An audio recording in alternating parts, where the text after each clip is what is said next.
Welcome Mr. Raymond Green to this press conference. Di samping saya ini namanya Bapak Raymond Green, ya. Nanti tulisannya akan kita sampaikan. Beliau adalah ketua untuk Economic Committee. Kemarin kita sudah bicara dengan Ibu Huda tentang beberapa hasil dari Economic Committee. Dan sekarang Mr. Raymond Green akan menyampaikan beberapa hal yang lain. I said to them that yesterday Mrs. Huda already talked to them about the outcome of some of the outcome of the Economic Committee, and right now we are very happy to have you here. Okay, please, if you want to say something about the outcome of the Economic Committee, and then there will be question and answer. I know your time is very limited. And ini sampai jam 1 saja. Jam 2. Sorry, jam 2. Kita mohon nanti pertanyaannya singkat-singkat. Terima kasih. Please. Thank you very much for this opportunity to talk a little bit about the work of the Economic Committee. I understand you heard yesterday from our Vice Chair, Ms. Huda, about some of the work we've done.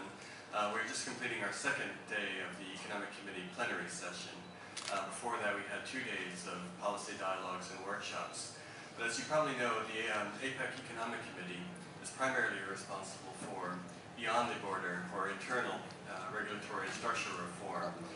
We just finished a session where we had experts from the International Monetary Fund, Asian Development Bank, and APEC's Public Policy Support Unit talking about some of the challenges facing the APEC region.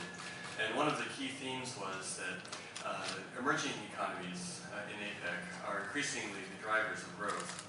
80% of growth in the world in recent years has been from the emerging economies, but many of these emerging economies are facing two major challenges. One are structural and regulatory barriers to increasing domestic demand, and the other one is the concern over middle income trap. As economies move up the value chain, in order to become more competitive, they need to increase their work in education and innovation so that workers can continue to see rising wages. And so really, that's at the heart of what the Economic Committee is doing. We have a number of different initiatives. One we focused a lot during the last 2 days is on the APEC New Strategy for Structural Reform. Under this program, economies have committed to take work in a variety of domestic areas, for example, labor market mobility or deepening financial markets. And we reviewed a midterm evaluation that each of the economies had submitted. And we are looking to future capacity building work to support those projects. One example of the capacity building work that's going on is Malaysia has a program to focus on enhancing vocational and technical education so that their workers can be positioned to take higher paying jobs in the regional supply chains that are increasingly driving the trade structure in the area. Another area we focused on is the ease of doing business. As you may be familiar with the World Bank's ease of doing business program, APEC has committed to enhancing scores in 5 areas of ease of doing business by 2015. So far, APEC has surpassed its midterm target of 10%, reaching 11.5% improvement across the 5 categories. One unique element of APEC's EODB, ease of doing business work, is the structure that has 5 champion economies for each of the different areas. So for example, Japan capacity building, we're seeking to improve the performance across the areas and across the economies in this very important indicator. Our Economic Committee is also very much engaged in APEC's good regulatory practices work. In 2011, to ensure that regulations impact negatively on their trade and investment relations, good regulatory practice work, and the EC will continue to be heavily involved in that process. But in any case, juga sudah ada polisi dalam 2 hari sebelumnya. Intinya itu selama ini fokusnya adalah emerging economy itu sudah berkembang dan menjadi driver pertumbuhan. Kemajuan ekonomi itu anggotanya sebagian besar anggota APEC, termasuk Indonesia. Itu sudah jadi driver of growth, sebagai pendorong dari pertumbuhan. Terus tapi mereka itu punya dua masalah, dua tantangan. Yang pertama masalah domestik, dan yang kedua adalah masalah peraturan yang belum mendukung perkembangannya ekonomi dari emerging economy tadi. Kemudian ada masalah middle income trap, yaitu dipahami sebagai negara yang berpenghasilan menengah seperti Indonesia, Malaysia, Thailand, dan anggota APEC lainnya. Itu sedang dan akan dihadapi oleh beberapa anggota APEC, termasuk Indonesia. Apa yang harus dilakukan Indonesianya. Jadi dalam kerangka ease of doing business tadi dikatakan pencapaian secara region APEC 25% perbaikan. Perbaikan itu berarti dalam arti indikator-indikator yang tetap mengacu kepada indikator dari doing business dari World Bank.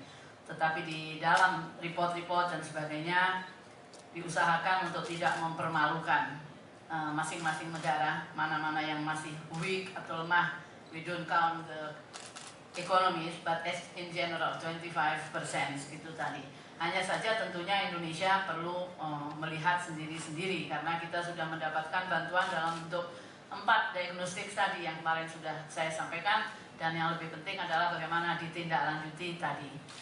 Untuk GRP tadi Mr. Raymond Green juga sudah menyampaikan hal yang serupa, Pak Dede juga ada 3 kemarin saya sampaikan, yaitu internal coordination untuk good regulatory practices, praktek-praktek regulasi yang baik, lalu regulatory impact assessment untuk regulasi yang akan dikeluarkan. We need to have cost benefit analysis. Ini yang belum dilakukan Indonesia selama ini.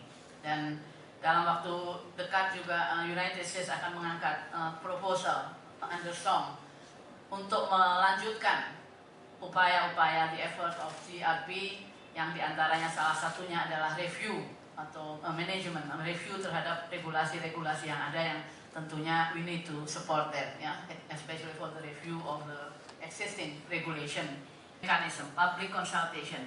Indonesia propose kepada APEC untuk mendapatkan bantuan untuk menyusun satu public mechanism, public consultation mechanism. Kemarin kami lupa menyampaikan dan ini sudah disetujui, tetapi ini dikerjakan oleh kita, dari kita, dan dalam hal ini kami dari Kemenko juga memberikan leadership kepada BPHN, Ministry of Law and Human Rights, to take a lead in this public consultation mechanism guidelines. Agree. Right. And also blue.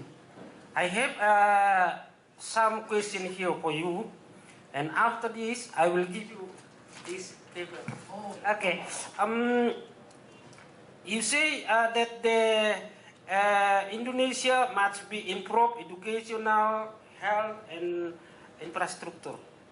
How do you what your system to do this in Indonesia? This is my question at the moment. Thank you. Yang mengenai kapasitas, peningkatan kapasitas ataupun cooperation. Nah, Economic Committee hanya menangani mengenai structural reform. The mandate for Economic Committee up to this time is structural reform. Of course, kita juga bicara tentang, we talk about regional economy and others, but the basic mandate is structural reform. So, question dari Pak Mandar tadi adalah tentang infrastructure. Yeah, we just discussed in our afternoon morning session tadi how Economic Committee could work on infrastructure, especially to move forward the public-private partnership. So we just raised this issue now. So far, I think we haven't touched this policy on infrastructure, if I'm not mistaken. Ray, maybe you can add. But we will touch on that. There is a probability. Ada kemungkinan kita akan men-touch concrete sector that needs structural reform. Itu pengantar dari saya. And then what's the question? Other question? Apa yang dibahas di sisi perkembangan ekonomi kita gitu. Jadi artinya pasti kan ada diskusi, gitu. Diskusi apa sih yang paling contoh spesifik ya gitu. Membahas apa gitu. Sebab kan kalau cuman sistemiknya saja kan saya rasa SOM 1 2 juga sistemik juga gitu. pasti kan ada satu hal di Medan atau di Sumatera ini, apa hal yang diantar, mungkin ini kan kita ada orang Amerikanya, Amerika dengan Medan apa, atau di Provinsi Sumatera Utara apa sisi-sisinya yang lebih spesifik. I have question about to Mr. Raymond. I just want ask to you, give you specific sample cooperation between America and Indonesia. Just that. Yes. Specific cooperation in APEC. Under APEC, bilaterally, for starting a business, diagnostic study, phase 1 and phase 2 on starting a business. Jadi starting a business ini salah satu contoh, one example. Maybe that I can give you more examples. We have been assisting also for the study on public consultation back in 2009. This is concrete. The result is concrete. Even United States sent an expert who can speak Bahasa Indonesia. So agencies that visited by this expert cannot lie, cannot tell something else, because they understand our system and can speak Bahasa Indonesia. And we thank United States for this effort. And all the study are there, assisted, and they are still helping us, asking us to move forward. What kind of a system that will calm our problems? So I think that's 2 examples, and we still have many.